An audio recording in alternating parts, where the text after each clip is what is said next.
हाँ भाई, इधर देख लो। तो चुंबक बनाने की विधि हो गई अपनी 5। कौन कौन सी विधियां हैं? एकल स्पर्श, दोहरी स्पर्श, विभाजित स्पर्श, वैद्युतिक विधि और प्रेरण विधि। ये तीनों विधियां, इन तीनों विधियों से हम कौन सी चुंबक बना सकते हैं? स्थायी। और वैद्युतिक विधि और प्रेरण विधि से हम कैसी चुंबक बना सकते हैं?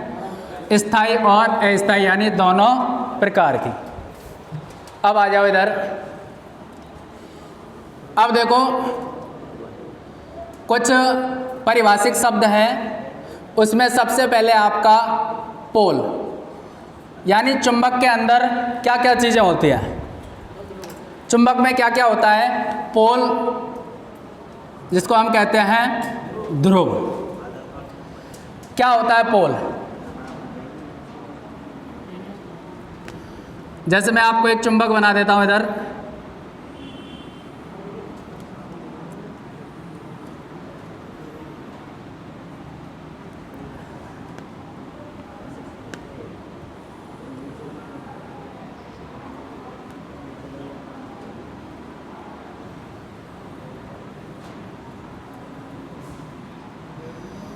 ये जैसे आपकी कोई चुंबक है। हाँ, बात मत करो भाई। ये जैसे इसका N ध्रुव है और ये इसका कौन सा ध्रुव है? S। तो चुंबक में अधिकतम कितने ध्रुव होते हैं? 2। यदि हम न्यूनतम ध्रुवों की भी बात करें तो न्यूनतम भी कितने होंगे? 2। यानी किसी चुंबक में 2 ध्रुव होते हैं। एक होता है N यानी उत्तरी ध्रुव और दूसरा होता है आपका दक्षिणी ध्रुव। क्लियर? कितने ध्रुव होते हैं? 2, उत्तरी ध्रुव और दक्षिणी ध्रुव। यदि अधिकतम की बात करें तो भी कितने होंगे? 2, और न्यूनतम की बात करें तो भी कितने होंगे? 2। क्लियर? अब कैसे पहचाने कि इनमें ध्रुव कौन से हैं? यानी भाई ध्रुव इधर भी तो हो सकते हैं, एक ध्रुव इधर हो सकता है, एक इधर हो सकता है। यानी जैसे 4 कोने हैं, जैसे आपका यह तो इधर है या फिर इधर N है या इधर S है। तो इन ध्रुवों का पता कैसे लगाएंगे? यानी ध्रुवों की पहचान क्या है? जिधर चुंबकीय तीव्रता अधिकतम होती है, जिन सिरों पर चुंबकीय तीव्रता अधिकतम होती है उन्हें हम क्या कहते हैं? ध्रुव कहते हैं। अब यदि चुंबकीय तीव्रता इधर अधिक है तो इसका मतलब एक ध्रुव इधर है तो दूसरा ध्रुव इधर होगा। तो यानी चुंबकीय तीव्रता अधिकतम कहाँ होगी? यहाँ पर होगी। तो ये दोनों क्या बन जाएंगे? आपके ध्रुव यानी पोल होते हैं। क्लियर है था? तो जिस स्थान पर, यानी जिस चुंबक के जिस स्थान पर चुंबकीय तीव्रता अधिकतम होती है वो उसके क्या कहलाते हैं? ध्रुव कहलाते हैं। किसी चुंबक में अधिकतम और न्यूनतम ध्रुवों की संख्या कितनी होती है? 2। कौन कौन से ध्रुव होते हैं? N और S, यानी उत्तरी ध्रुव और दक्षिणी ध्रुव। क्लियर? दूसरा है आपका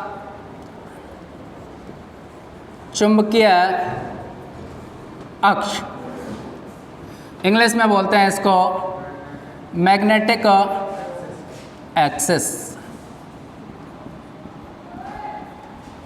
क्लियर? मैग्नेटिक एक्सिस यानी चुंबकीय अक्ष। देखो, यानी दोनों ध्रुवों को मिलाने वाली, इस तरीके से बना दूं यदि मैं इस चुंबक को, यह आपका N ध्रुव है, यह आपका S ध्रुव है। 2 ध्रुव हो गए।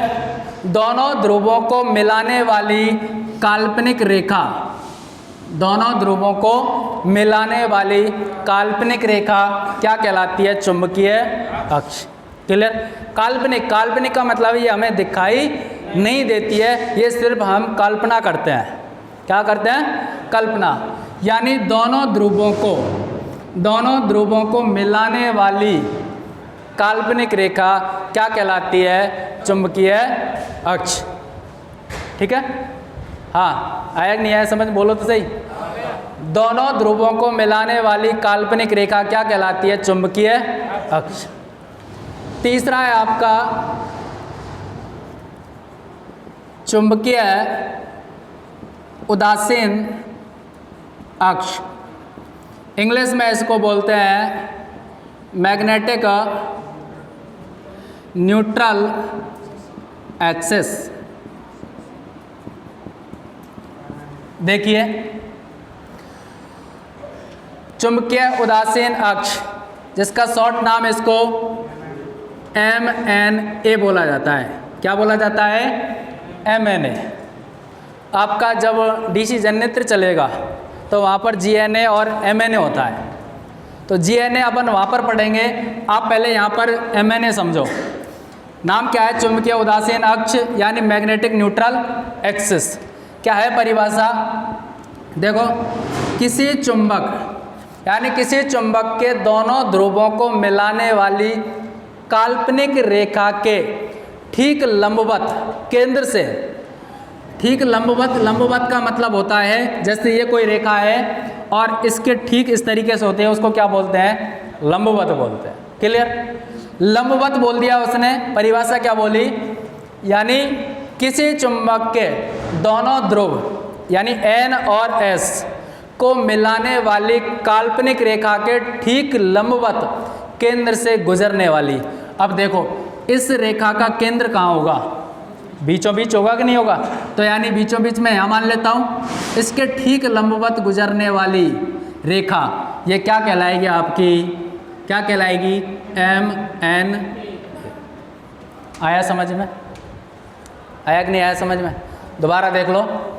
यानी चुंबक के दोनों ध्रुवों को मिलाने वाली ये कौन सी रेखा है बताओ?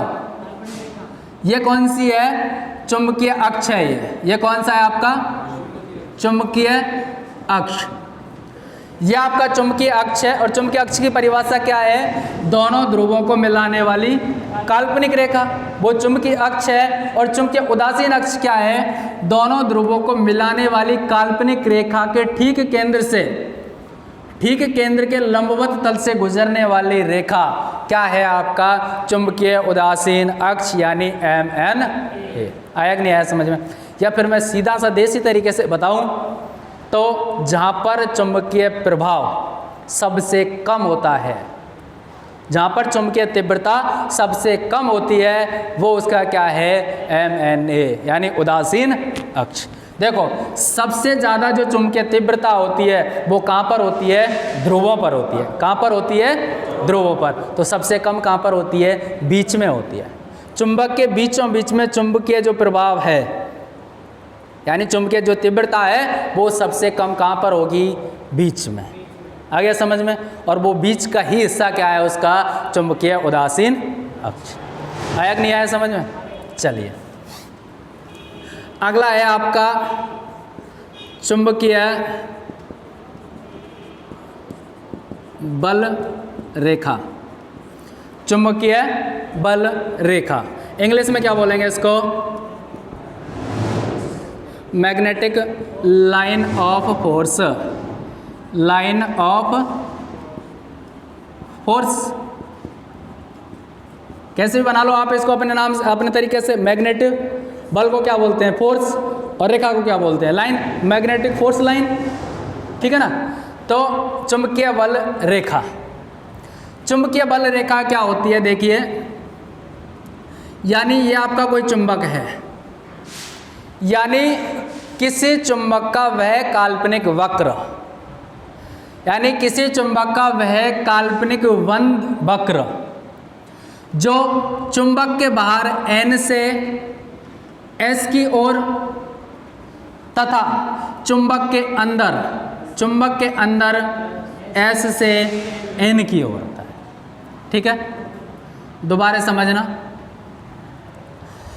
किसी चुंबक का वह बंद वक्र, ये वक्र हो गया, जो चुंबक के बाहर N से S की ओर तथा चुंबक के अंदर S से N की ओर पूर्ण होता है, उससे क्या कहते हैं? चुंबकीय बल रेखा। आया समझ में? चुंबक के बाहर बल रेखा किधर की किधर होती है? और चुंबक के अंदर S से N की ओर। क्लियर?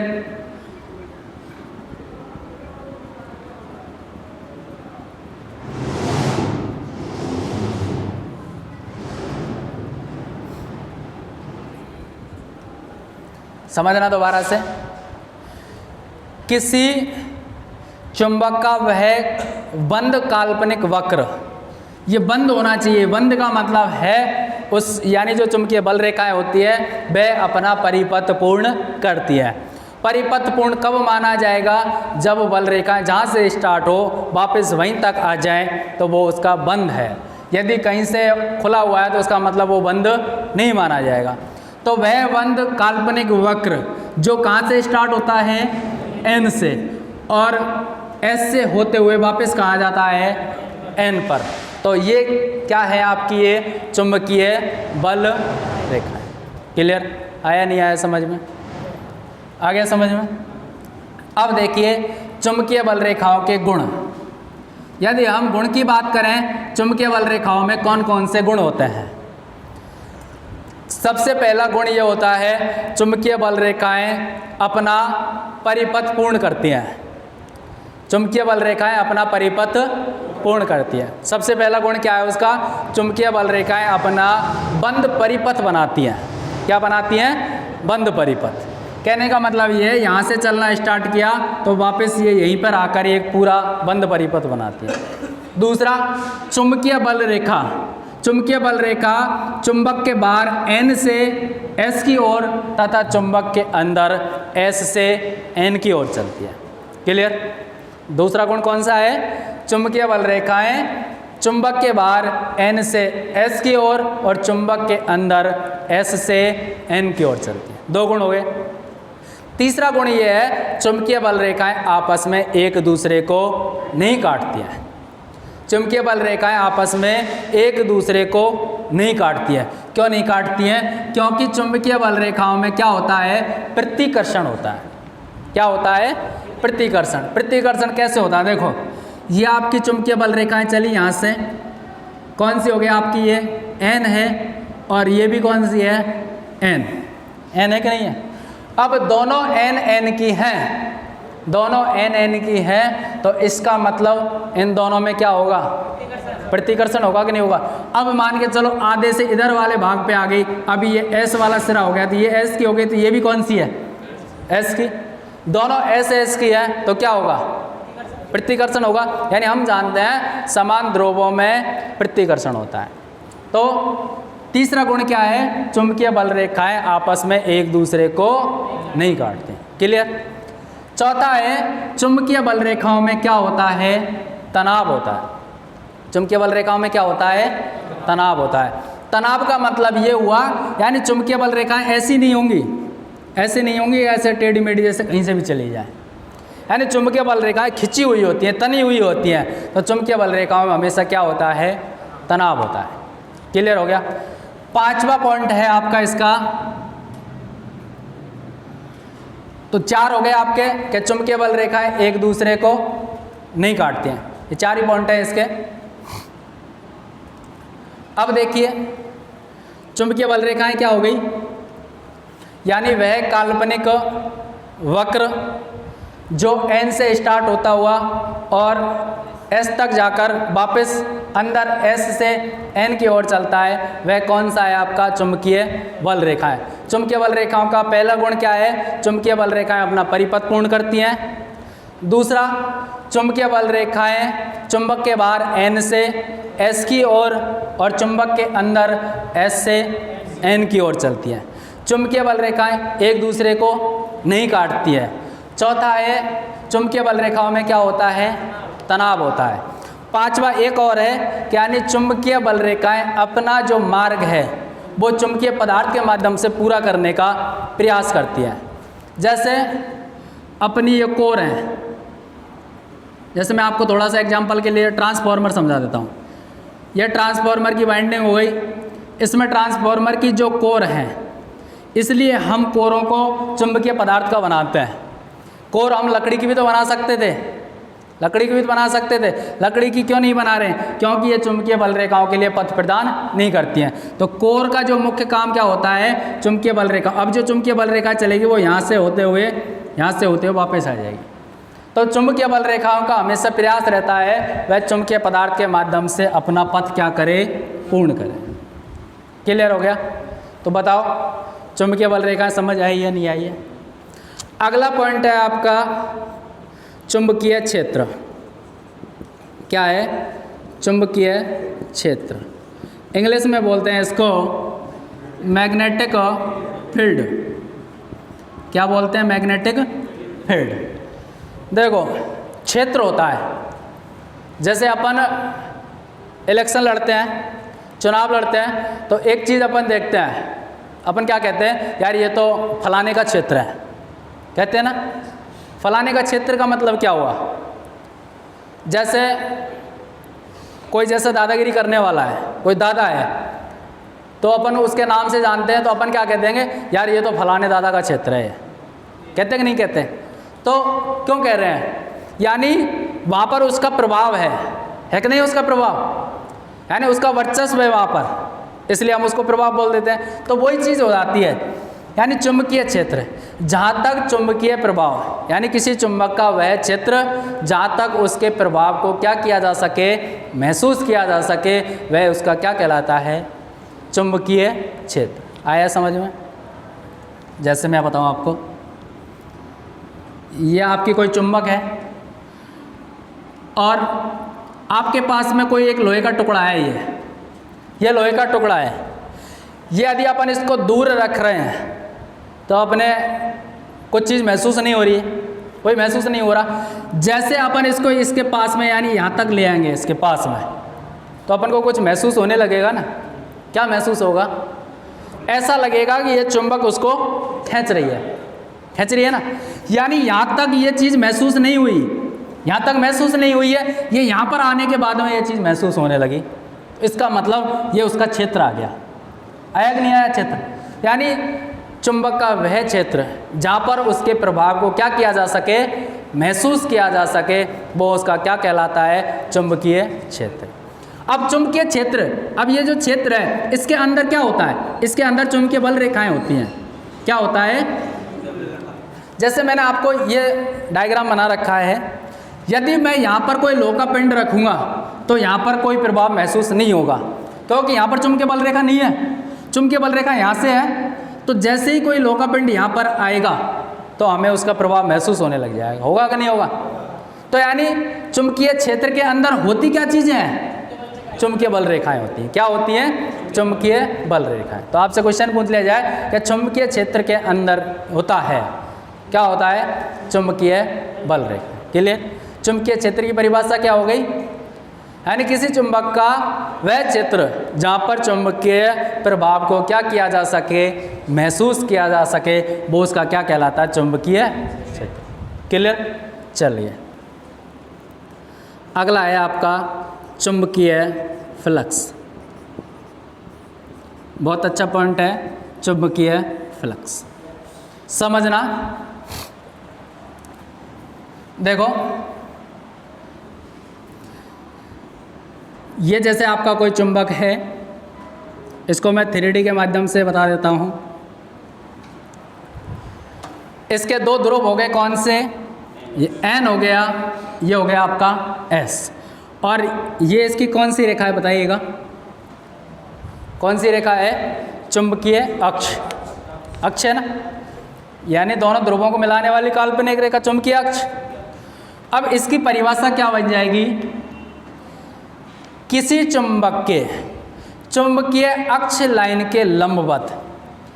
लंबवत हो गया ये ऐसा हो गया लंबवत। अब मैं एक तल बना देता हूँ यहाँ पर इस तरीके से।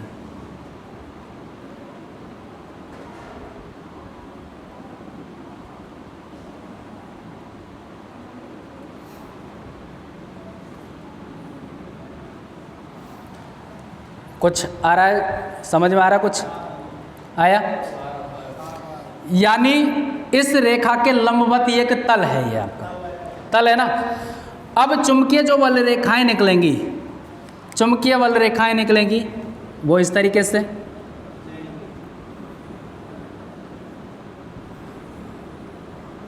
ऐसे ही तो जाएगी।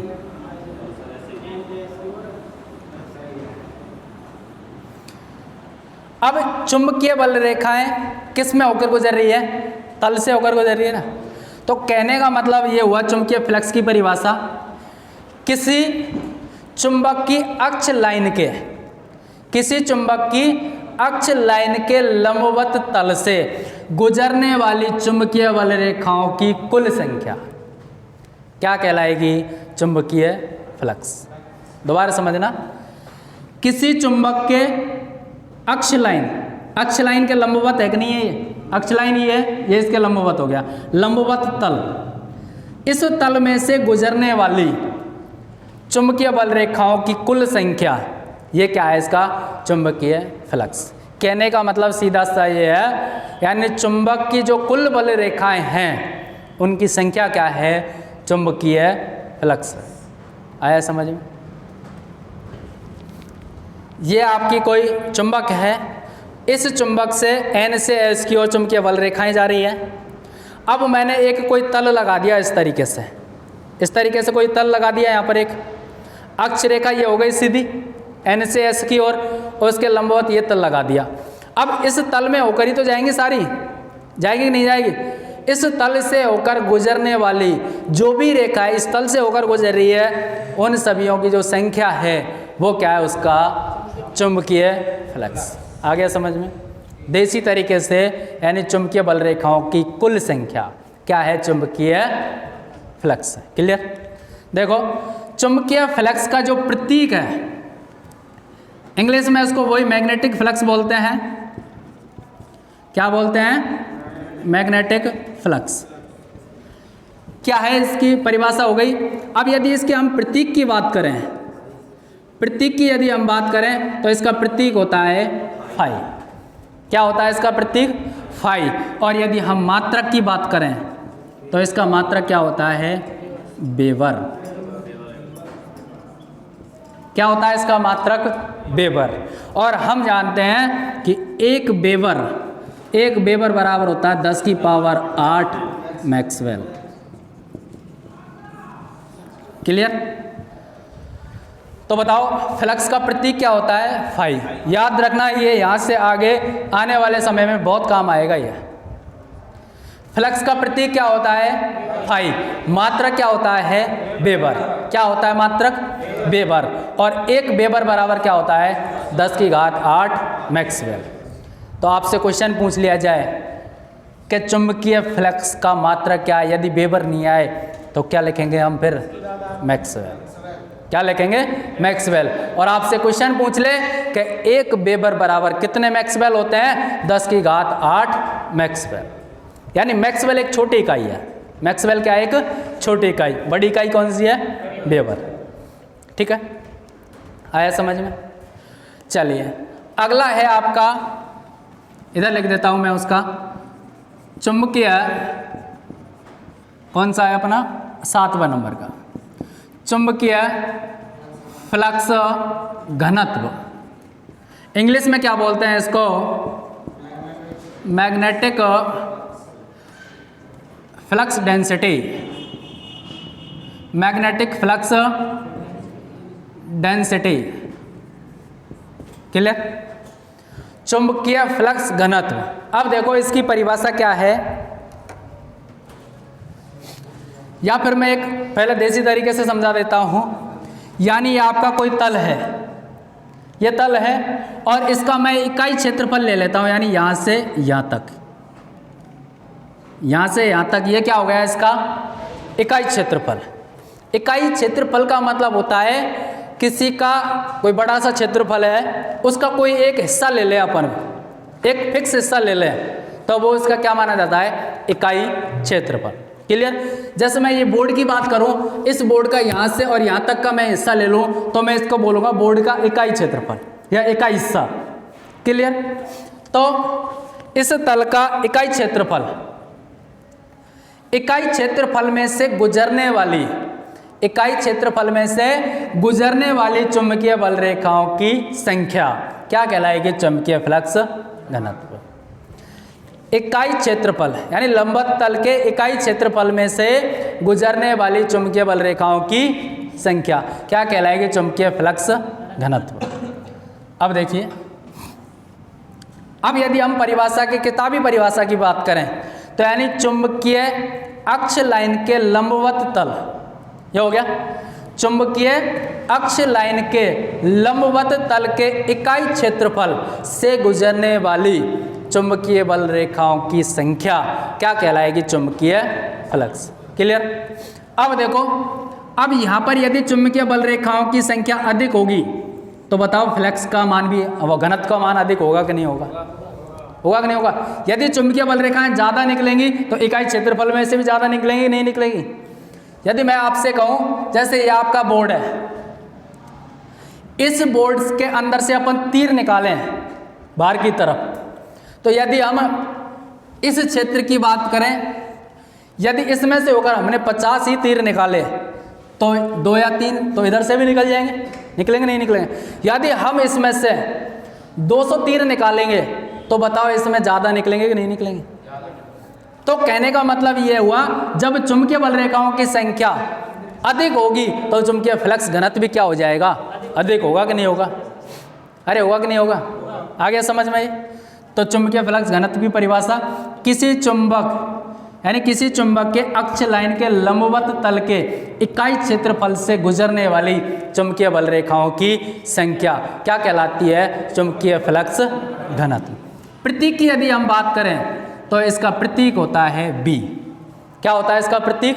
बी। और यदि हम इसके मात्रक की बात करें, देखिए मात्रक अभी निकल के आएगा आपके सामने, ये होता है बी बराबर φ/a, यानी इकाई क्षेत्रफल से गुजरने वाली चुंबकीय बल रेखाओं की संख्या। इकाई क्षेत्रफल से गुजरने वाली चुंबकीय बल रेखाओं की संख्या क्या हो गई? चुंबकीय फ्लक्स घनत्व हो गया। तो इसका प्रतीक होता है बी। समीकरण हो गया बी बराबर φ/a। देखो फाई क्या है? फ्लक्स है। फाई क्या है? फ्लक्स। ए क्या है? इकाई क्षेत्रफल। क्या है? इकाई क्षेत्रफल। ठीक है। फ्लक्स का मात्रक क्या है? वेबर। फ्लक्स का मात्रक क्या है? वेबर। और क्षेत्रफल का मात्रक क्या होता है? Metre square. क्या होता है? तो बटा मीटर स्क्वायर लिख दूं मैं, तो इसका मात्रक बन जाता है वेबर प्रति मीटर स्क्वायर। क्लियर? तो चुंबकीय फ्लक्स घनत्व का मात्रक क्या होता है? वेबर प्रति मीटर स्क्वायर। और एक वेबर मीटर स्क्वायर बराबर होता है 1 टेस्ला। क्या होता है? या फिर मैं ऐसे कह दूं कि 1 टेस्ला बराबर क्या होता है? 1 वेबर मीटर स्क्वायर। एक ही बात है। कह सकता हूं नहीं कह सकता हूं कि 1 टेस्ला बराबर 1 वेबर मीटर स्क्वायर या 1 वेबर मीटर स्क्वायर बराबर 1 टेस्ला। तो बताओ, यदि मात्रक पूछे, वेबर मीटर स्क्वायर नहीं दे तो क्या देगा फिर आपका? टेस्ला। आपसे कहते हैं टेस्ला किसका मात्रक है? फ्लक्स घनत्व का। एक बार मोटा मोटा सा रिपीट कर लेते हैं दोबारा। सबसे पहले चुंबक के अंदर होता है पोल, यानी जहां पर चुंबकीय तीव्रता का मान अधिकतम होता है उसे कहते हैं पोल। किसी चुंबक में अधिकतम और न्यूनतम 2 पोल होते हैं, एक उत्तरी ध्रुव और दूसरा दक्षिणी ध्रुव। दूसरा है चुंबकीय अक्ष। किसी चुंबक के दोनों ध्रुवों को मिलाने वाली काल्पनिक रेखा क्या कहलाती है? चुंबकीय अक्ष।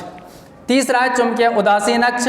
किसी चुंबक के दोनों ध्रुवों को मिलाने वाली काल्पनिक रेखा के ठीक लंबवत केंद्र से गुजरने वाली रेखा क्या कहलाएगी? चुंबकीय उदासीन अक्ष, जिसको MNA कहते हैं। अगला है चुंबकीय बल रेखा।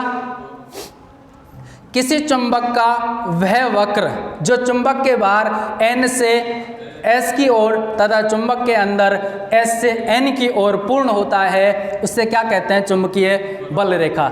चुंबकीय बल रेखा के 4-5 गुण होते हैं। कौन कौन से?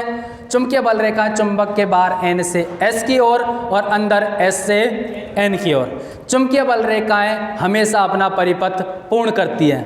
तीसरा, चुंबकीय बल रेखाएं एक दूसरे को नहीं काटती हैं। चौथा, चुंबकीय बल रेखाओं में तनाव होता है। पांचवा, चुंबकीय बल रेखाएं अपना परिपथ किसी चुंबकीय पदार्थ के माध्यम से पूर्ण करने का प्रयास करती हैं।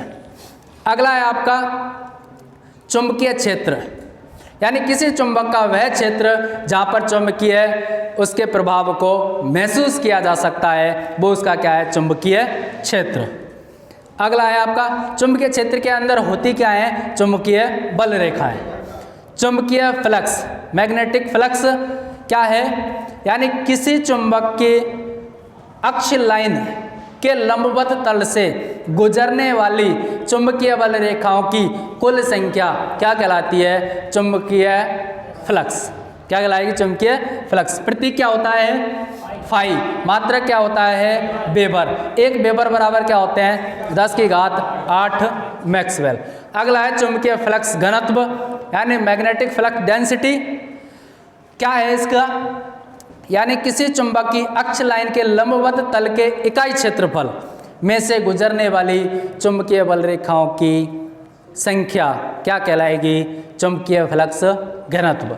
इसका प्रतीक क्या होता है, बी। मात्रक क्या होता है इसका, वेबर प्रति मीटर स्क्वायर। समीकरण क्या बन जाएगा, बी बराबर 5/A। वेबर प्रति मीटर स्क्वायर, और 1 वेबर प्रति मीटर स्क्वायर बराबर क्या होता है, 1 टेस्ला।